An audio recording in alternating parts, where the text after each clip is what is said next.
হে নবী, মুমিন পুরুষদের বলে দাও তারা যেন নিজেদের দৃষ্টি সংযত করে রাখে এবং নিজেদের লজ্জা স্থানসমূহের হেফাজত করে। এটি তাদের জন্য বেশি পবিত্র পদ্ধতি। যা কিছু তারা করে আল্লাহ তা জানেন। আর হে নবী, মুমিন মহিলাদের বলে দাও তারা যেন তাদের দৃষ্টি সংযত করে রাখে এবং তাদের লজ্জাস্থানগুলোর হেফাজত করে আর তাদের সাজসজ্জা না দেখায় যা নিজে নিজে প্রকাশ হয়ে যায় তা ছাড়া। আর তারা যেন তাদের ওড়নার আঁচল দিয়ে তাদের বুক ঢেকে রাখে। তারা যেন তাদের সাজসজ্জা প্রকাশ না করে, তবে নিম্মুক্তদের সামনে ছাড়া।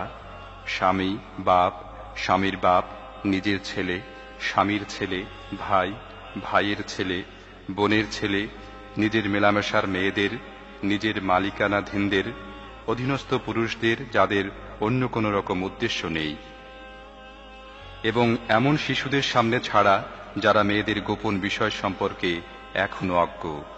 তারা যেন নিজেদের যে সৌন্দর্য তারা লুকিয়ে রেখেছে তা লোকদের সামনে প্রকাশ করে দেবার উদ্দেশ্যে সজোরে পদক্ষেপ না করে। হে মুমিনগণ, তোমরা সবাই মিলে আল্লাহর কাছে তওবা করো, আশা করা যায় তোমরা সফল কাম হবে। তোমাদের মধ্যে যারা একা ও নিঃসঙ্গ এবং তোমাদের গোলাম ও বাঁদীদের মধ্যে যারা সৎ ও বিয়ের যোগ্য তাদের বিয়ে দিয়ে দাও। যদি তারা গরীব হয়ে থাকে তাহলে আল্লাহ আপন মেহেরবানিতে তাদেরকে ধনী করে দেবেন। আল্লাহ বড়ই প্রাচুর্যময় ও সর্বজ্ঞ। আর যারা বিয়ে করার সুযোগ পায় না তাদের পবিত্রতা ও সাধুতা অবলম্বন করা উচিত যতক্ষণ না আল্লাহ নিজ অনুগ্রহে তাদেরকে অভাবমুক্ত করে দেন। আর তোমাদের মালিকানাধীনদের মধ্য থেকে যারা মুক্তির জন্য লিখিত চুক্তির আবেদন করে তাদের সাথে চুক্তিবদ্ধ হও, যদি তাদের মধ্যে কল্যাণের সন্ধান পাও। আর আল্লাহ তোমাদের যে সম্পদ দিয়েছেন তা থেকে তাদেরকে দাও। আর তোমাদের বাদীরা যখন নিজেরাই সতী সাধ্যী থাকতে চায় তখন দুনিয়াবী স্বার্থ লাভের উদ্দেশ্যে তাদেরকে দেহ বিক্রয়ে বাধ্য করো না। আর যে তাদেরকে বাধ্য করে তবে এ জোর জবরদস্তির পর আল্লাহ তাদের জন্য ক্ষমাশীল ও করুণাময়। হে ঈমানদারগণ, নিজেদের গৃহ ছাড়া অন্যের গৃহে প্রবেশ করো না যতক্ষণ না গৃহবাসীদের সম্মতি লাভ করো এবং তাদেরকে সালাম করো। এটিই তোমাদের জন্য ভালো পদ্ধতি। আশা করা যায় তোমরা এদিকে নজর রাখবে। তারপর যদি সেখানে কাউকে না পাও তাহলে তাতে প্রবেশ করো না যতক্ষণ না তোমাদের অনুমতি দেয়া হয়। আর যদি তোমাদের বলা হয় ফিরে যাও তাহলে ফিরে যাবে।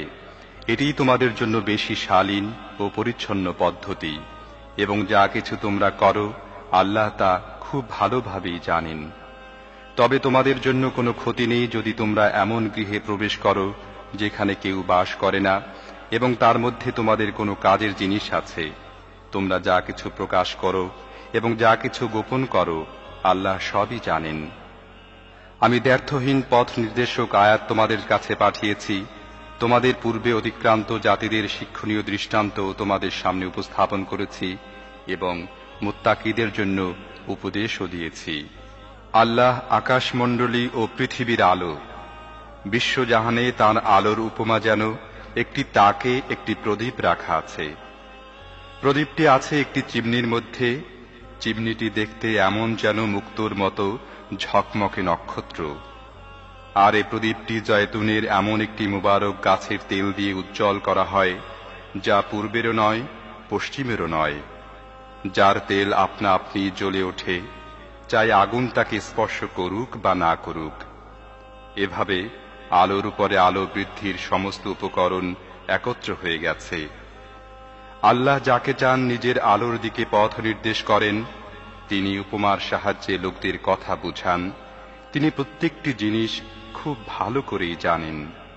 তাঁর আলোর পথ অবলম্বনকারী ওইসব ঘরে পাওয়া যায় যেগুলোকে উন্নত করার ও যেগুলোর মধ্যে নিজের নাম স্মরণ করার হুকুম আল্লাহ দিয়েছেন।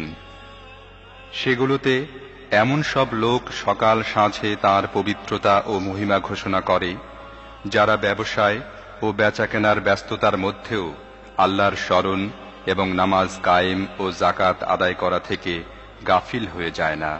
তারা সেদিনকে ভয় করতে থাকে যেদিন হৃদয় বিপর্যস্ত ও দৃষ্টি পাথর হয়ে যাবার উপক্রম হবে। আর তারা এসব কিছু এজন্য করে যাতে আল্লাহ তাদেরকে তাদের সর্বোত্তম কর্মের প্রতিদান দেন এবং তদুপরি নিজ অনুগ্রহ দান করেন। আল্লাহ যাকে চান বেহিসাব দান করেন।